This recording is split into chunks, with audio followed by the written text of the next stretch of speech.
In the same vein, the Nigerian government has warned that businesses that violate the new regulation on expatriate employment levies will be fined 3 million naira for each infraction. The infractions include failing to file an expatriate employment levy, failing to register an employee, failing to renew an expatriate employment levy within 30 days, and giving misleading information about an expatriate employment levy. And financial contribution known as the Expatriate Employment Levy is levied against employers who engaged foreign labor.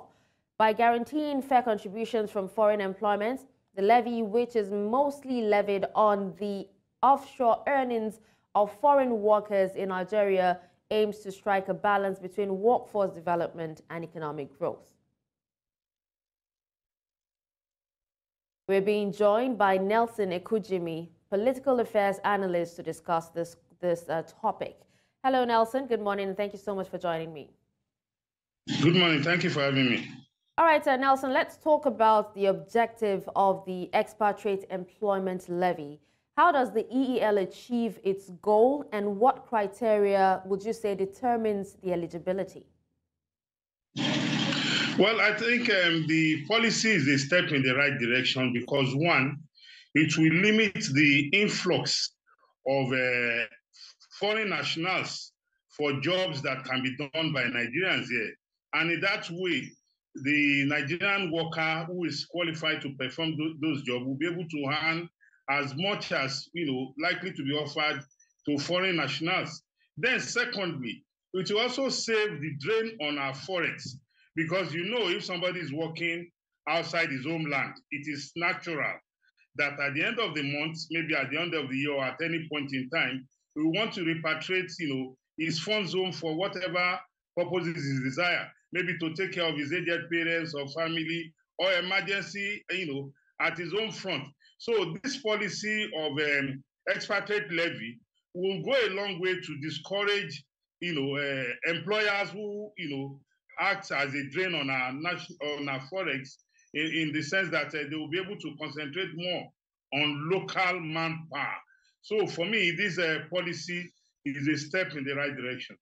All right, Nelson, but what are the potential effects of this levy on workforce development in Nigeria and, its impact as well to the economic growth of Nigeria? Oh, the impact of the levy is that once you have been caught pants down for violating the laws of the land, you and I know what it means. There's also the likelihood, maybe as the days go by, that policy or that law could be reviewed to even mean, expulsion. That is, deportation of such a foreign national. And you and I know what it means when you have been implicated in a wrongdoing. It tells on your credibility. It tells on your image, even when you want to do business. Because I'm sure no business outfit or institution, is an island on its own. It interfaces with others, and when you get that bad image, it affects your credibility. I'm talking about economic growth. Oh, the benefits are numerous. If government, incurs levies on, generate levies on institutions for breaking the laws of the land. You and I know what those levies are for. Those levies are, going to the national treasury for the development of the country. So it's a policy that will not be cast in gold as the days go by. One is optimistic that, we will also have reviews, to fine tune it, to global best practices, such that if you are caught, maybe if you are caught twice or thrice, you face stiffer penalties. It is not enough to just say 3 million naira. If you have been caught 4 or 5 times, we will be collecting money from you. Definitely you have become, an economic saboteur, if you ask me. All right, now, Nelson, still talking about, its impact. Now, what about diplomatic missions? How does it impact it? And, how does it also impact government officials and international agencies? Well, it's a global standard that every country, as a member of the global community, acts its own local laws. And because of because of the interface between countries on the global scale, it is expected that wherever you find yourselves, you must conform, with the laws of the land. And if you run foul of the laws of the land and you have been made to go through the, adjudication process, I know, country will frown at that. Rather, if your country feels, oh, this implication of an organization from a place, is not, legitimate enough or is not logical enough, they can, avail you, judicial, help. But no country in the world, operates without laws. Even in the international stage, there are international laws. And those laws are meant, to conform member states, to behave according to those laws. So it does not have any effect on our diplomatic image or our diplomatic relations with any other country, because even if Nigerian companies go out there to do business, they're expected to conform with the laws of the land there. That's very right, and it's actually important to know. But then, just before we let you go, now speak to us on the process for remitting the levy. What role does the Nigerian Immigration Service play in EEL compliance, and how does the government plan to ensure equitable contributions?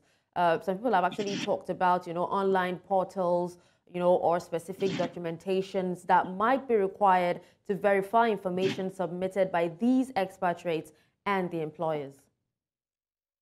Well, like I stated earlier on, I recognize that this system will be operated by human beings, and those human errors are not, things you can rule out.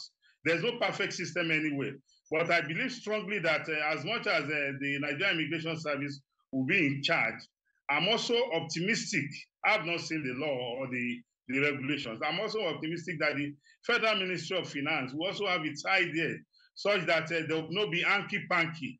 In that way, we'll be able to ensure judicious, dispensation of justice with regards to whoever has been implicated and the fines, to ensure that it goes into the national treasury rather than, being diverted.